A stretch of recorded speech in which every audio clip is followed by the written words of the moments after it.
Have you ever thought about what you'd do if a heart attack struck and you were completely alone? No one to call out to, no one to help, just you and those terrifying seconds ticking by. I've seen it too many times in the ER, strong independent people over 60 who thought they'd be fine, but they weren't. They waited too long. They second-guessed the pain, and by the time help arrived, it was too late. It doesn't always feel like what you see on TV. Sometimes it starts as a tight pressure in your chest, or a strange breathlessness, maybe a wave of nausea, and then suddenly darkness. Almost half of heart attack deaths happen before the patient ever reaches the hospital, not because help didn't exist, but because they didn't know what to do in those first critical minutes. But here's the truth. You don't have to be one of them. There are simple science-backed steps, no equipment, no gimmicks that can literally double your chances of survival if you act fast and do them right. These are techniques I've taught my own patients for years, and I wish every senior knew them before it was too late. So I'm asking you now, not for me, but for you or someone you love, stay with me. Watch until the very end. Because tip number 3 alone could mean the difference between lifelong damage and walking out of the hospital on your own 2 feet. Let's dive into the 7 life-saving actions that could save your life starting right now. Let me tell you something that might surprise you. Most heart attacks don't kill because of the heart. They kill because of hesitation. Not pain, not weakness, hesitation. See, I've watched seniors, sharp, active, proud, sit through crushing chest pressure thinking it's probably just indigestion. I don't want to cause a scene. I'll wait a little longer. It might pass. That wait, that uncertainty, it costs lives. Here's what most people don't realize. From the moment blood flow to your heart is blocked, cells start dying. Doctors have a simple phrase for this. Time is muscle. Every second you wait, heart muscle dies. Once it's gone, it doesn't grow back. According to the American Heart Association, seniors who call for help within the first 5 to 10 minutes have up to 50% higher survival odds. Yet 1/3 of people over 60 wait more than 2 hours before calling. Why? Because they're afraid to be wrong, afraid to bother someone. But a false alarm is a blessing. A delay can be fatal. Let me ask you right now, if that pain hit you tonight, would you act or would you wait? This video exists so you never have to ask that question again. You're about to learn 7 steps that can keep your blood flowing, your heart beating, and your mind clear long enough for help to arrive. Let's start with the first and most important action. It's simple, immediate, and it could decide if you survive the next 10 minutes. Tip number 7. Call emergency services immediately. This is your first and most critical decision. Feel chest pressure, shortness of breath, sudden nausea, cold sweat? Call 911 immediately, not in 5 minutes. Not after you wait and see. Not after a glass of water. Right now. Because let me be blunt, if you wait, you may not get another chance. I've treated patients who walked into the ER and survived. But I've also seen too many arrive on stretchers. Too late. Sometimes their last words were, "I didn't think it was that serious." Here's what cardiologists want you to know. Every minute you wait, more heart muscle dies. Once it's damaged, it's gone. Your future changes in those moments. A study by the American Heart Association showed that calling within 5 to 10 minutes of symptoms improves survival by up to 50%. So why do so many seniors delay? Because they don't want to bother anyone, because they think they can push through, because they're afraid they'll be wrong. But here's the truth. Calling 911 and being wrong is 100% better than waiting and being dead right. Take the case of a 68-year-old grandfather in Ohio. Felt chest pressure, thought it was gas. Waited 3 hours. By the time his daughter found him, it was too late. Doctors said if he'd called within the first 10 minutes, he likely would have walked out of the hospital with minimal damage. So now I'm asking you, make a decision today before the crisis ever comes. If those signs show up, call. Don't wait. Because your first reaction may be the one that saves your life. Tip number 6. Chew an aspirin if you're not allergic. You may not realize it, but one tiny pill sitting in your kitchen cabinet could be the thing that keeps your heart alive long enough for help to reach you. I'm talking about aspirin, and no, not to swallow it. Chew it. Right away. Why chewing?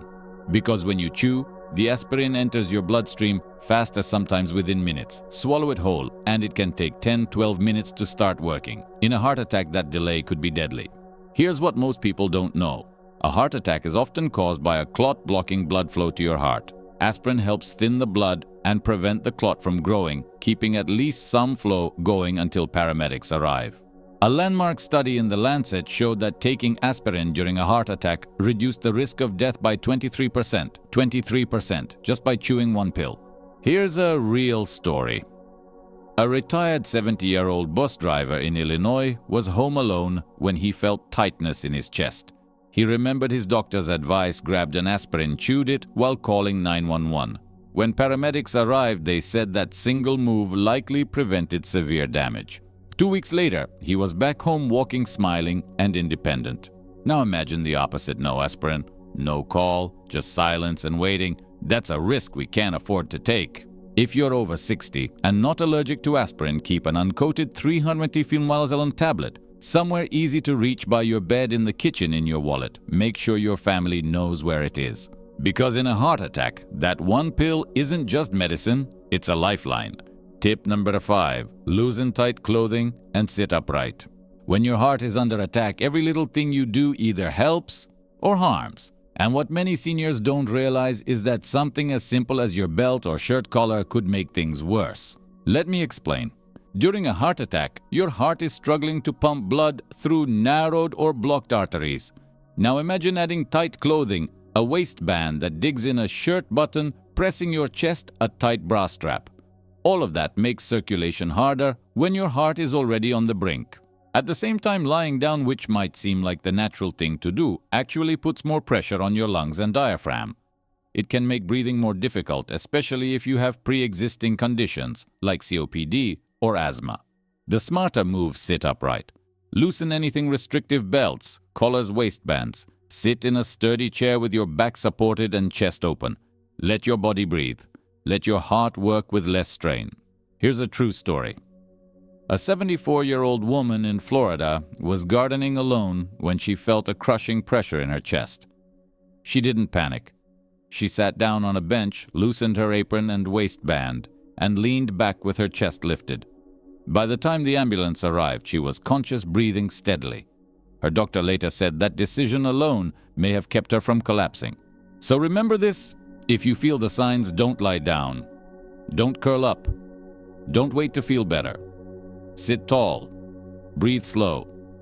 Make it easier for your heart to fight. It's a small action, but it buys your body precious minutes.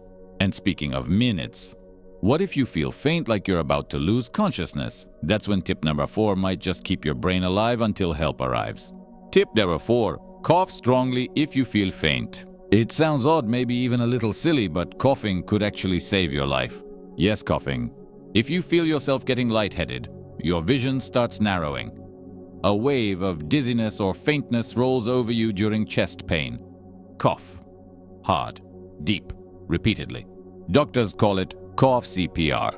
And while it's not a replacement for real CPR or defibrillation, it can buy you precious seconds, just enough time to stay conscious until paramedics arrive. Here's how it works. A deep, forceful cough compresses your chest just like a heartbeat. Each cough pushes blood through your body, sending oxygen to your brain. It's like manually pumping your heart just enough to stay awake when your circulation is crashing. A study published in the Journal of the American College of Cardiology found that strong repeated coughing during cardiac arrhythmias helped maintain blood pressure and kept patients conscious. And I'll never forget the story of a 69-year-old retired mechanic in Texas. He was alone in his workshop when a heart attack hit. He felt dizzy, about to black out, but he remembered hearing about cough CPR. He started coughing forcefully every few seconds. He stayed awake long enough for paramedics to get there and restart his heart. His doctor said those coughs likely saved him from cardiac arrest and brain damage. So here's what to do. If you feel faint, don't lie down. Don't close your eyes. Don't give in.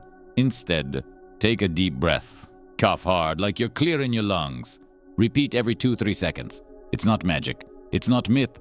It's simple physiology, and it works. Now, once you've stabilized yourself, there's one more thing you must do. Something so basic, so often overlooked, yet it can mean the difference between being rescued in time or not at all. Let's move to tip number 3, and it just might be the easiest life-saving habit you'll ever build. Ready to continue. Tip number 3, unlock your door and keep your phone within reach. You've called for help. You've chewed an aspirin. You're doing everything right. But now ask yourself one critical question. Can the paramedics even get to you? It's a tragic truth. Some people survive the heart attack, but die behind a locked door. Paramedics are trained to break down doors, but even 2.3 minutes lost in forced entry can be the difference between survival and irreversible damage. And if you've collapsed before they arrive, they might not reach you in time. Here's what you need to do. Right after calling 911, unlock your front door. Keep your phone next to you within arm's reach. A 73-year-old widower in Arizona made the 911 call, but collapsed before unlocking his door. By the time responders broke in, he was unconscious and oxygen deprived. They saved his life, but not without permanent damage. Contrast that with an 80-year-old woman in Florida. She unlocked her door, sat by the entryway with her phone, and stayed on the line. When the ambulance arrived, they walked right in. She received oxygen medication and got to the hospital in minutes with only minor damage. It's that simple. Unlock your door. Place your phone beside you. Put it on speaker so your hands stay free. If you live alone, make this a habit, especially in the evenings. Before bed, unlock the door. Keep your phone close, because in a real emergency, you may not get a second chance. And now that you've cleared the way for help to reach you, let's talk about something just as powerful. Tip number 2, take slow, deep breaths to calm your heart and mind. Let's be honest, when your chest is on fire and you're alone, fear takes over. Your breathing gets fast, your heart races, your thoughts spiral. Am I dying? Is this it? What if no one gets here in time? But here's what most people don't realize.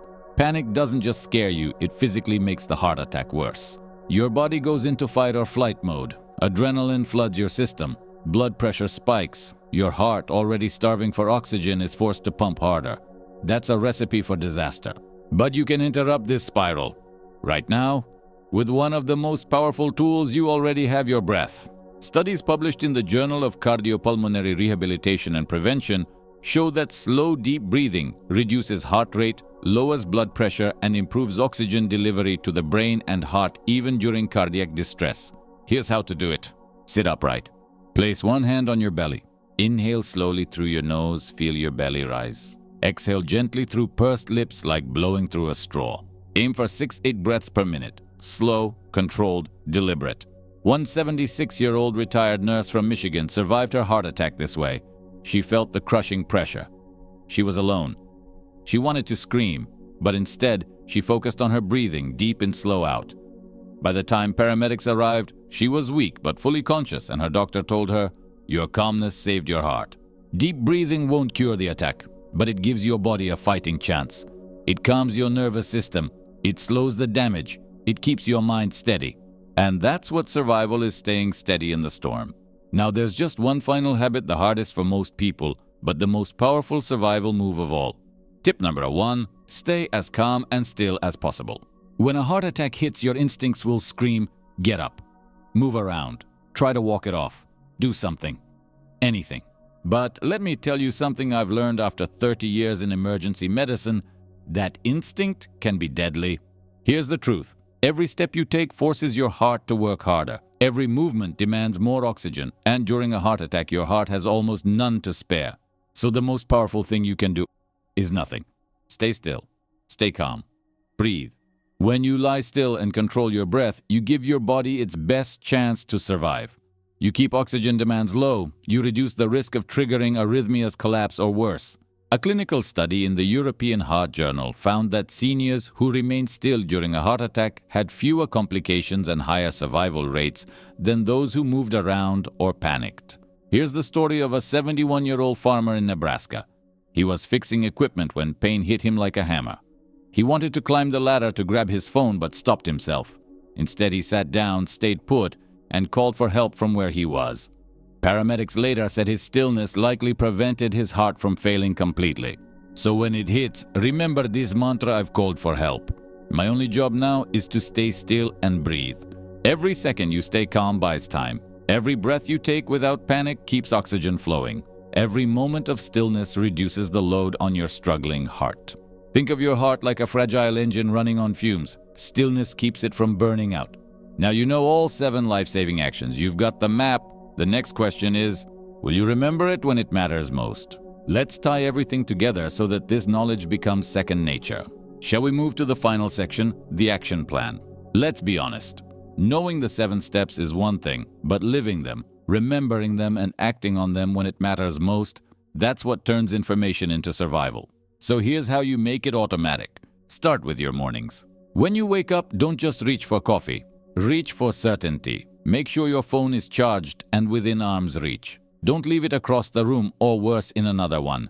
Check that your front door is unlocked, or at least that a trusted neighbor has access. You may only get one chance to call for help. Don't waste it behind a locked door. Now walk to your kitchen. Do you have a small bottle of uncoated aspirin nearby? Easy to grab, clearly labeled, not expired. If not, fix that today. Keep it where your hands will go naturally by your meds, your sink, even in your wallet. As you get dressed, choose clothes that honor your body's needs. Not tight belts or stiff collars. Wear something that gives your chest room to breathe, should you ever need it. Then take a moment. Sit down in your favorite chair, close your eyes, and imagine just for 60 seconds what you'd do if the signs hit right now. Would you panic, or would you remember what you learned here? Visualize it. Call 911. Chew the aspirin. Unlock the door. Sit upright. Loosen your clothes. Breathe slow. Stay still. Let help find you.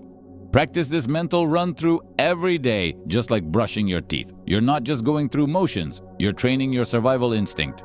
And once a week, review your setup. Phone charged, aspirin ready, door accessible, family informed, plan in place. Because when the moment comes, you won't have time to think. You'll only have time to act. And if you've built this plan into your life, you'll act without fear, without confusion, without delay.